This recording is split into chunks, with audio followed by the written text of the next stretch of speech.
Dos actualizaciones. La número uno es que el título ya no me gusta más, lo puse hace mucho tiempo y bueno, ya está, quedó. Y la otra es que me recibí, así ya no soy más estudiante avanzada, sino licenciada con su título en trámite y bueno, a esperar. En principio, quería agradecer al Grupo Indómito por organizar estas jornadas, por invitarnos, por gestionar este espacio de debate y por armar esta mesa, o sea, obviamente por algo la armaron así, pero entiendo cómo lo que yo traigo dialoga con lo que ya hemos escuchado. Bien, empecemos. Yo tengo mi guioncito, pues soy de guión, así que obsesionada con los guioncitos. En su circular, estas jornadas planteaban una serie de preguntas fundamentales sobre lo bizarro. Esta ponencia lamentablemente no puede responderlas, ni lo intentó, así que bueno. Se propone, en cambio, explorar cómo el género en su doble acepción, digámoslo, simplemente clasificación textual, clasificación corporal, se cruza de manera compleja en la ciencia ficción bizarra queer. Por esos vaivenes lingüísticos de la vida, el inglés tiene dos palabras distintas que están en la siguiente lámina. Gender, para lo que sería masculino, femenino, trans, cis, no binario, y genre, para lo que sería film noir, terror, ciencia ficción.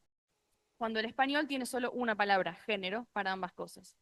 Los vínculos entre ambos conceptos han sido estudiados tanto en la literatura como en el cine, y si bien cualquier género cinematográfico puede ser pensado en función de su representación de las identidades y normas de género, pensemos la femme fatale del film noir o la ama de casa reprimida del melodrama, los géneros más bizarros, como pueden ser fantástico, terror y ciencia ficción, se destacan por su capacidad para la transgresión de límites y fronteras. Como apunta Jacob Barry, la ciencia ficción en particular ha sido un terreno fértil para cuestionar el binarismo colonial moderno de sistema sexo-género. Con la presencia de aliens, robots y androides, la ciencia ficción tensiona las definiciones tradicionales de sexo-género, de cuerpo, y muestra cómo el género estructura nuestro mundo. Este cruce de significados, texto y cuerpo, ofrece una rica perspectiva para explorar cómo los géneros, todos, de identidad y de textos, se negocian, se transforman y se subvierten. En este sentido, este trabajo busca reflexionar sobre las posibilidades que surgen cuando pensamos ambos conceptos de género desde una perspectiva que los entrelace. ¿Es posible trazar un paralelo entre la fluidez del género como identidad y la fluidez de los géneros cinematográficos? ¿Cómo puede el cine bizarro contribuir a esa reflexión y en particular la ciencia ficción queer? Para abordar el estudio elegí dos películas, que ahí tienen los pósters, son ambas ciencia ficción bizarras y queer. Aliens Cut My Hair de Michael McIntosh de 1992 y Vegas in Space de Philip Ford del 91, que dicho sea de paso se ha ganado su lugar como película de culto, que era una de las preguntas en la circular, así que de alguna forma tiqueo esa parte. Las elegí por la casi simultaneidad de sus estrenos, 92-91, esos tempranos 90 que además vieron el surgimiento de la nueva ola queer o el New Queer Cinema, y porque se trata de producciones independientes de bajo presupuesto que fueron escritas, dirigidas y protagonizadas por miembros de la comunidad LGTBIQ+.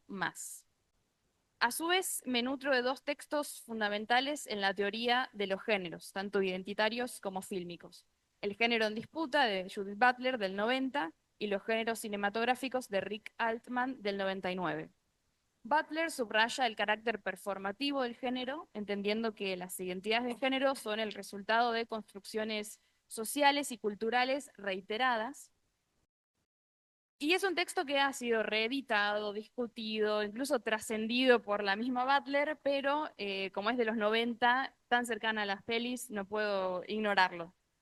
Y en cuanto al género cinematográfico, Rick Altman, su teoría, sostiene que los géneros fílmicos son campos de batalla multidiscursivos, proponiendo para su estudio no solo enfoques semánticos y sintácticos de las películas, es decir, lo iconográfico o lo estructural, sino también pragmáticos y por lo tanto sociales y culturales. Eh, Aliens Cut My Hair, que es del 92, es definida por sus mismos personajes como una ópera espacial de ciencia ficción. Se trata de un film en clave paródica que se ríe de, pero homenajea a, seriales como Star Trek. Es una película que exhibe una autoconciencia exuberante, donde algunos de sus personajes adquieren una omnisciencia plena, comentando aspectos de la trama y desafiando al mismo narrador. Eso se puede ver porque en varios momentos de la película se filma directamente el guión. La película rompe con la convencional transparencia del cine clásico y busca subvertir en clave cómica las formas de narrar. La narración clásica se ha caracterizado, entre otras cosas, por su conclusión con un final cerrado que normalmente reúne a la pareja heterosexual principal. Frente a esta convención, la película propone como pareja principal al capitán Priapus y al teniente Biff, a quien pueden observar en la siguiente diapositiva, interpretado por Michael McIntosh, que es el director de la peli. La insatisfacción sexual que Biff, ese personaje que viene ahí, siente en su relación con Priapus, lo lleva a encargar un love zombie, un zombie del amor, a precisamente la archivillana de Priapus, Trendar, a quien ven en la próxima imagen, definida por Priapus como una obviamente inestable peluquera drag queen alienígena. Este enredo sentimental melodramático sustenta la trama y ya empieza a demostrar, como plantea Altman, que los géneros cinematográficos no son estables y que las películas no pertenecen a un único género. Continuando con la narración clásica, sabemos que esta presenta individuos psicológicamente definidos, como dice David Bordwell, y esa definición está dada por una redundancia entre imagen, acciones y diálogos. Uno puede fácilmente entender quién es el bueno y quién es el malo porque lo ve, porque entiende las acciones que realiza y porque otros personajes comentan eso que ese personaje realiza. En ese sentido, el capitán Priapus, como buen espectador de cine clásico, asegura con confianza que los buenos sujetos siempre ganan. No obstante, la película se revela. No gana nadie, sino los personajes que aparecían inicialmente como oprimidos. Trendar asesina al narrador de la película y su secuaz maltratado le dice a ella, fuck you, fuck the script, andate a la mierda, que se vaya a la mierda el guión. Los personajes reclaman para sí la posibilidad de narrarse a sí mismos, no dejan que nadie lo haga por ellos. Es agencia en estado puro. Inclusive cuando Priapus confía en que habrá una salvación y se alegra frente a la llegada de Deus Ex Machina, la película nos da a una Butch racializada encarnando el papel de Dios supremo de la narración y hace que ésta apruebe hacer volar por los aires cualquier tipo de final guionado. Rick Altman sentencia que necesitamos creer que los géneros son estables si han de cumplir la función que deseamos que cumplan. La película pareciera saberlo y para luchar contra cualquier posibilidad de definición ofrece de todo y más, al infinito y más allá, como decía Buzz Lightyear. Aliens Cut My Hair es una amalgama de recursos. Hay sobresaturación, cámara rápida, doble exposición, sobreimposiciones, efectos especiales baratos y mucho, pero mucho papel aluminio. A su vez, su elenco nos ofrece un abanico diverso y complejo de cuerpos, identidades, prácticas y goces. Hay drag queens y drag kings. En la siguiente imagen ven a Elvis Herselvis, que tiene un cameo muy interesante en la peli. Una diosa butch, una embajadora dominatrix. Hay también un paneo a lo mejor de la cultura club kid de los tempranos 90. En el terreno del género cinematográfico, esa palabra genre en inglés, hemos dicho que la película se expresa como soap opera, telenovela en español, espacial, sci-fi.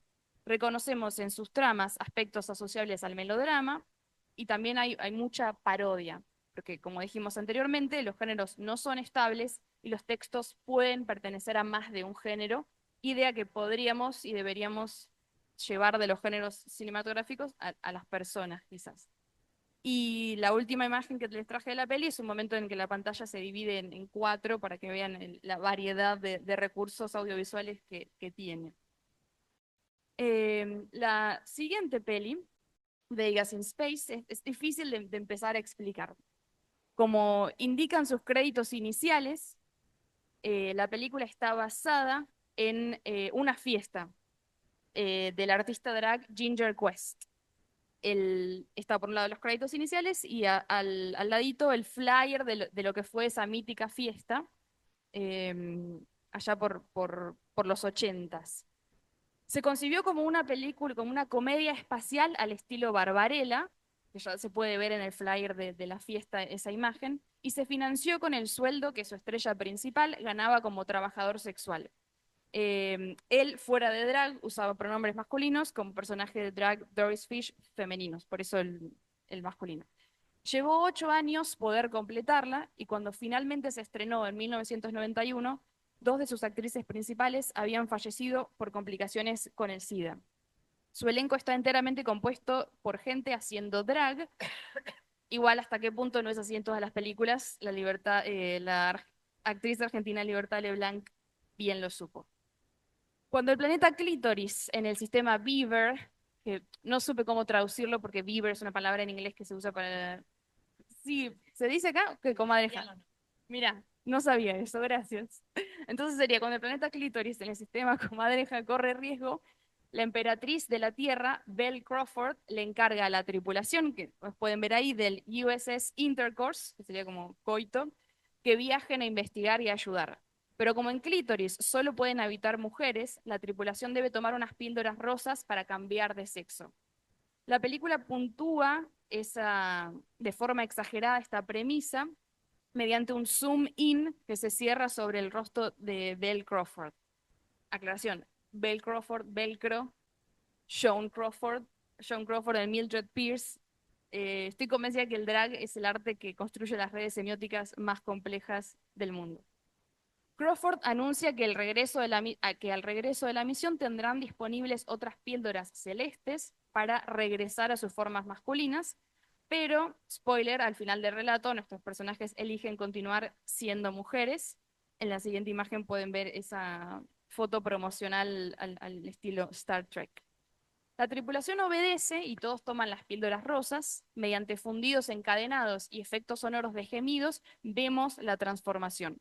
El efecto es instantáneo y hasta crea un nuevo hábitus, al decir de Bourdieu, en los personajes, que cambian sus nombres y ahora se preocupan por sus cabellos y uñas, parodiando normas de género. De hecho, cuando la nave se descompone y la ahora capitana Tracy Daniels propone que manejen de forma manual, Max, ahora Sheila, se asusta y exclama: ¿manejar? Pero si somos mujeres. Butler afirma que el cuerpo no sostiene la masculinidad ni la feminidad. Ambas pueden imitarse. En la práctica drag, sostiene Butler, revela la estructura imitativa del género en sí y su contingencia. Es una parodia de la noción misma de un original. El género se articula sobre una imitación sin origen, porque el género es el proceso de hacer género. No hay un original de lo que es ser mujer. La película bromea con esto, propone un personaje que se llama Dragladite, que sería como drag y troglodita, y coquetea con la idea de que las mujeres descienden del drag. La serpiente se muerde la cola. Rick Altman, en el terreno fílmico, critica las teorías que, de forma conveniente, se preguntan por la permanencia y la cohesión en lugar de atender a los conflictos entre usuarios de los géneros, a la desaparición de géneros y a los motivos por los que algunas estructuras nunca llegan a considerarse como un género cinematográfico.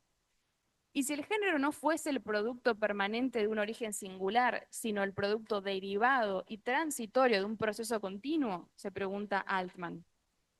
Su teoría propone entender a los géneros como procesos sostenidos en el tiempo gracias a la repetición imperfecta.